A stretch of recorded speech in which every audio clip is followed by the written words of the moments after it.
Está muito difícil. Para conseguir vencer tudo sem adoecer, é preciso ser frio. Tudo perdeu o sentido. Estou vindo para a escola porque preciso receber meu salário. Já não tem mais sentido para mim. Ninguém parece se importar se o aluno está aprendendo. Eu passei o mês de janeiro em pânico, pensando que precisava voltar para a escola. O que eu vou fazer dentro da sala de aula? Na universidade eu tenho 7 turmas. São mais de 500 estudantes por semestre. A modalidade é EAD e eu sinto que não sou mais professora. Estou muito cansada e frustrada. Depoimentos de docentes extraídos de pesquisas. Na escola e na universidade, acompanhamos um aumento crescente de casos de adoecimento de docentes. Pesquisas realizadas nas áreas da educação e da psicologia apontam os principais fatores: condições de trabalho, relações interpessoais e processos de organização do trabalho. Temos diagnósticos importantes numa perspectiva macropolítica, mas ainda dispomos de poucas ferramentas pedagógicas para compreender tais processos de adoecimento desde uma perspectiva micropolítica. Me desafio neste episódio a pensar junto com você de um outro modo, o processo que está em curso no nosso país. Assim entendo que pode ser possível escapar de um debate polarizado que pode paralisar o nosso pensamento e a nossa ação como professoras e professores, levando-nos a compreender que tudo pode ser lido somente a partir dessa perspectiva do adoecimento. É possível ser feliz na docência hoje? Nós da docência. Nós da docência. Nós da docência. Nós da docência. Nós da docência. Nós da docência. Da docência. Nós da docência. Da docência. Nós da docência. Nós da docência.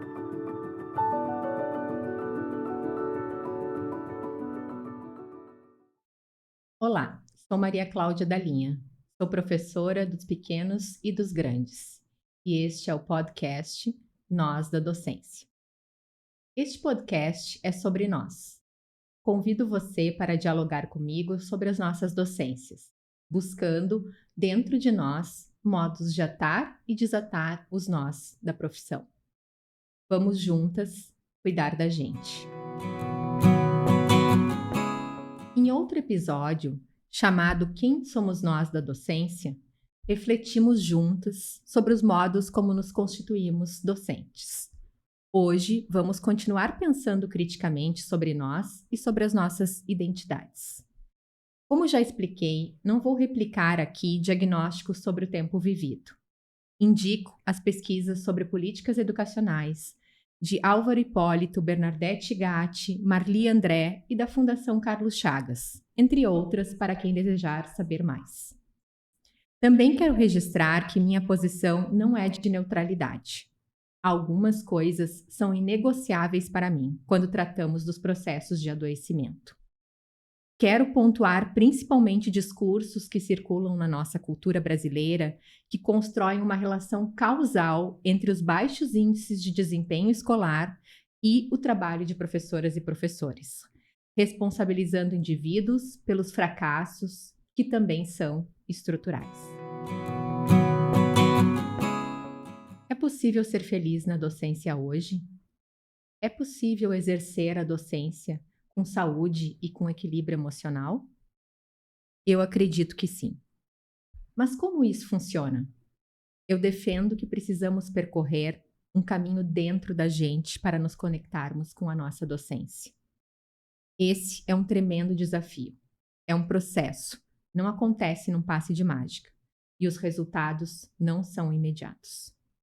Os modos de vida contemporâneos, associados aos processos de regulação do trabalho e da própria docência, produzem o que eu chamo de uma desconexão entre nós e as nossas docências, entre nós e os nossos corpos.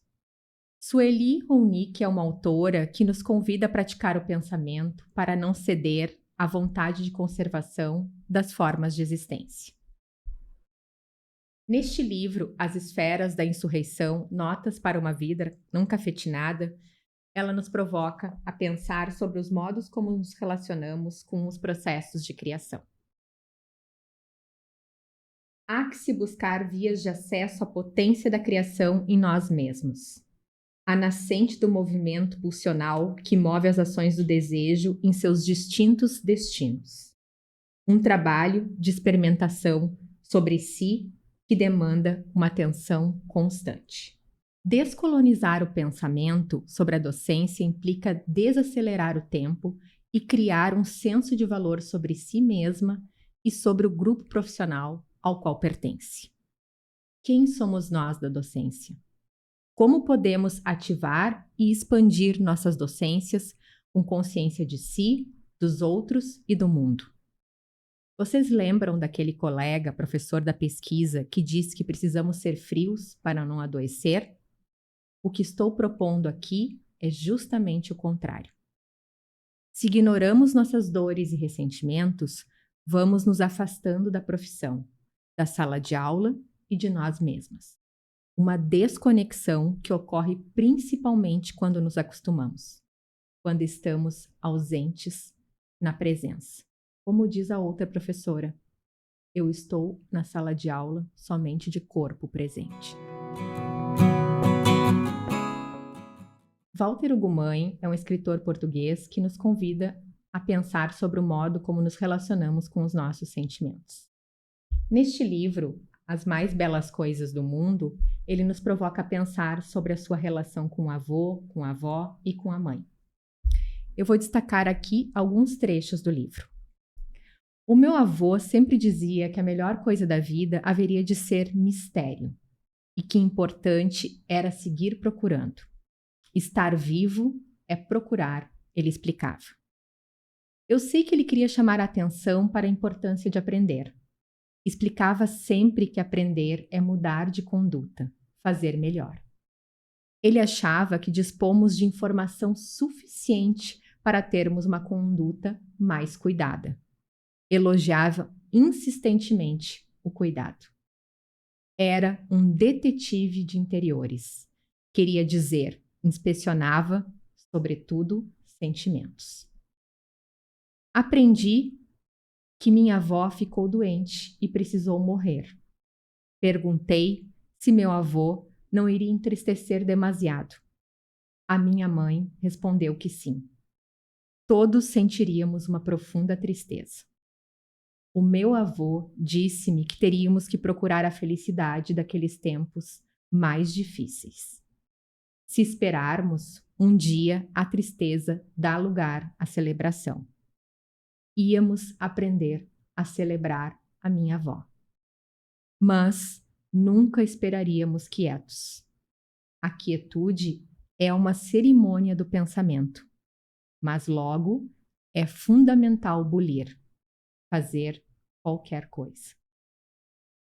É possível ser feliz na docência hoje? Walter Ugumãe nos convida a pensar sobre esse desafio da felicidade. Há uma felicidade para os tempos difíceis e é preciso continuar procurando. Procurando onde? Procurando como? Creio que isso é ser professora. Ser professora é recusar o modo automático e ser capaz de interrogar o próprio tempo vivido. Ser professora presente é habitar a docência, é cuidar do plantio para criar futuros possíveis. Esse é um nó que precisamos atar e desatar, aquilo que chamo de presença docente. Eu defendo, como já afirmei aqui, que é preciso percorrer um caminho dentro da gente para pensar sobre o modo como nos posicionamos como professoras e como exercemos a docência.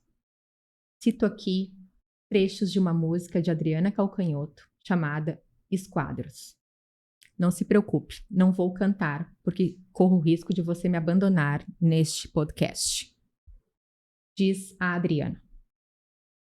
Eu ando pelo mundo prestando atenção em cores que eu não sei o nome. Cores de Almodóvar. Cores de Frida Kahlo. Cores. Passeio pelo escuro. Eu presto muita atenção no que meu irmão ouve. Como uma segunda pele, um calo, uma casca, uma cápsula protetora. Eu quero chegar antes para sinalizar o estar de cada coisa, para filtrar seus graus. Eu ando pelo mundo divertindo gente, chorando ao telefone e vendo doer a fome dos meninos que têm fome. Eu ando pelo mundo e os automóveis correm para quê? E as crianças correm para onde? Transito entre dois lados de um lado. Eu gosto de opostos. Exponho o meu modo. Me mostro. Eu canto para quem? Pela janela do quarto, pela janela do carro, pela tela, pela janela. Quem é ela? Quem é ela? Eu vejo tudo enquadrado. Remoto controle. Eu também ando pelo mundo prestando atenção. Eu ando pelo mundo. Às vezes me distraio. Às vezes me acomodo. Às vezes desisto. Eu também ando pelo mundo com uma casca protetora. Eu ando pelo mundo chorando. Eu ando pelo mundo e me recolho para olhar para dentro. Eu ando pelo mundo exposta, em carne viva, encarnada.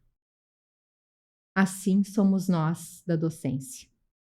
Somos toda essa complexidade. Para que sejamos capazes de estar presentes em nossas salas de aula, precisamos fazer o caminho de volta para casa, para que possamos nos reconectar com o nosso pensamento e o nosso corpo, e com os nossos sentimentos. Convido você a observar como teu corpo age e reage, com respeito ao teu processo e com responsabilidade contigo. Acredito que assim sejamos capazes de reativar a nossa docência, para não ceder à vontade de acomodar-se. Para que sejamos capazes de habitar o corpo, a docência, a sala de aula, na escola e na universidade. Este foi o episódio Por uma Docência Encarnada. Acompanhe o podcast Nós da Docência no Spotify e no YouTube. As referências citadas podem ser encontradas na legenda deste episódio. Estiveram comigo Debbie Maier, Douglas Oliveira e Gabriel Semeonca. Meu nome é Maria Cláudia Dalinha. Caminha comigo. Até o próximo episódio.